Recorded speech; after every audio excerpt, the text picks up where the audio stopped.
This is the May 28th GreatStockPicks.com recap from the day.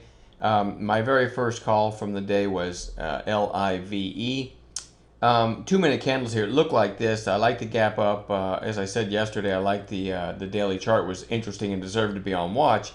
And so I went ahead and called this over a high of day break. 414 with a 399 stop. By the time I got it out typed and sent the bell, it was basically triggering at that moment. So you had to be quick, but it did give a little pullback back to that area. You can't see it here, but it did pop and come back. So you could have had 414 even with the little bit lack of time, I guess, to make the entry. And from 414 with a 399 stop, that thing just went crazy. Went all the way up over 520. Went to 534. So really nice percentage gain there. All right, next I called TSL. I had this on bounce watch. It started off strong, pulled back. These are 2-minute candles. Did this little spike to 1294, pulled back again. I went ahead and called it long if it got to 1296 with a 1286 stop. I like the risk reward. I thought if it got to 1296, it could light up the new highs ticker, and that's exactly what happened. And it went pretty quickly to 1315 before coming back down. All right. Now I got a nice little trade in that one, as you guys know. I take some profits quickly, tighten my stop on the rest, so I can't lose when something moves in my direction. Now, there it is on fives, and you can see it ended up closing strong, but I never did get back in it. And here you can see the SPY. So the SPY just ripped through new lows of the day, pretty much right after TSL triggered, and that's why I got out fairly quickly. Also, kind of an ugly close, but anyway. VBUS. Let me get this line out of the way here. VBUS got this spike. As always, someone in the chat room posted, posted the volume, and so put this one on watch. And using the new method that I'm talking about, rather than making every call I make a trigger and a stop, I'm starting to build positions, if you will. All right, my first nibble idea was, remember, these are taken smaller. When I call something as a feeler lot, I take them smaller, and I said low of day stop, okay? So that was around 496 as it was hitting the 5-8, 5-minute candle, 8-period moving average. It did keep coming down, and then when it based like this, remember my stop was down here, I said this could be, how did I word it? This could work over this area. Matter of fact, I had that line there. I guess I'll put that back. I said over this area could be a good place to add, right? And then there it triggered and ended up going all the way up to 530. So now you've got your initial buy, then your add where you're averaging up, and then a good place to sell. So that method continues to work for us, rather than just saying, hey, here's a trigger, here's a stop. Now, again, as you guys know in chat, I'm still doing that on certain setups because it has to meet the parameters. But I also like the nibbling on the pullbacks with feeler lots. I like that a lot. All right. Wave X is in my notes. Oh, I just mentioned this as a Tokyo trade. All right, like a buy as it started to get this volume coming off this base. 183. I think I said the stop at 178, and it got through the high of the day. And I went ahead and killed this flat and ended up going a little bit higher, but I just don't have that kind of, something like that should have either worked or it won't. So that was a flat. EGHT, one of our moderators, Ayal, called this on 5s right here. I didn't see that call. I also called it on 15s, but he called it first. All right, 15-minute candles. Remember, this had that rally yesterday afternoon and then started off right at the open. I don't like to chase anything at the open. Gave a very clean, narrow 15-minute candle here. I called this long over this candle. 752, 746 stop. And from 752, it ended up going as high as 781. So another, decent little percentage mover there. ATOS. Let me back out here. Zozo pointed out the volume in this thing. And it was before it broke the high of the day.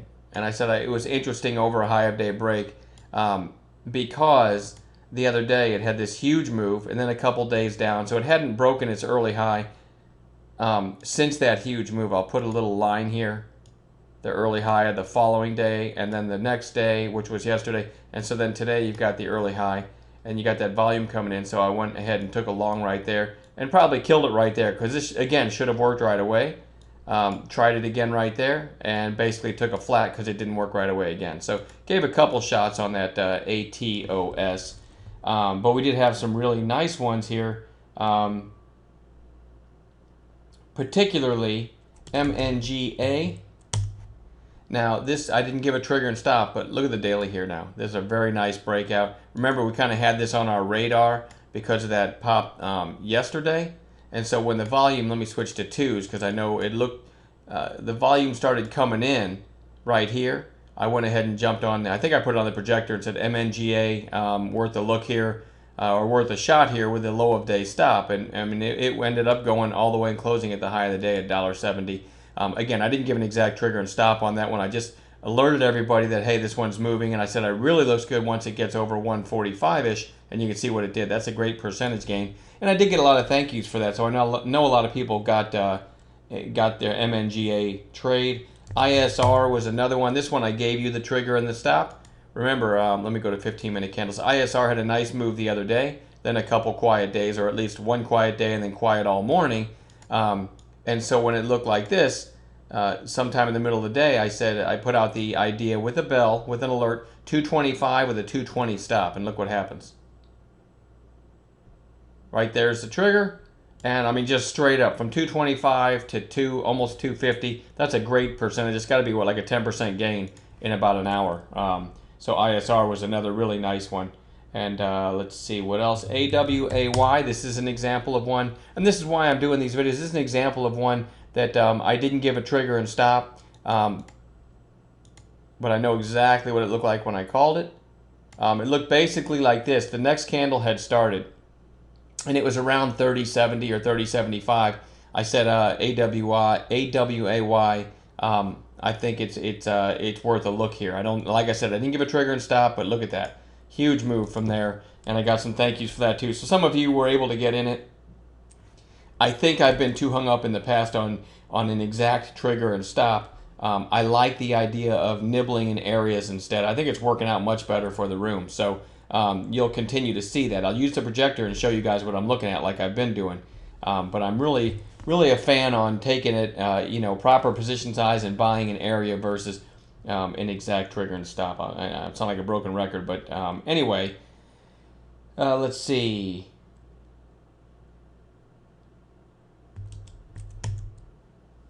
Trying to go over all of them here. STJ, this is one that I just could never, when this thing popped, I liked the news, I loved the volume, and I said to myself, I've got to get long this thing, and it just wouldn't comply as far as making it easy.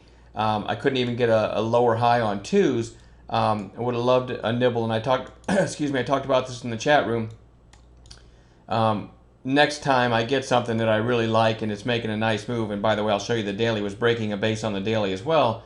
I'm going to start looking at that 8-period moving average on ones, because I like to nibble on the pullbacks after that first move, and that would have been a great buy right there at the 8-period moving average on ones, and then it was off to the races after that. So, I did mention a couple times, like here, that it was hitting the 5.8, and we got a 30-cent move from there. And this one will be back on watch tomorrow. It'll definitely be back on watch tomorrow. Let's see.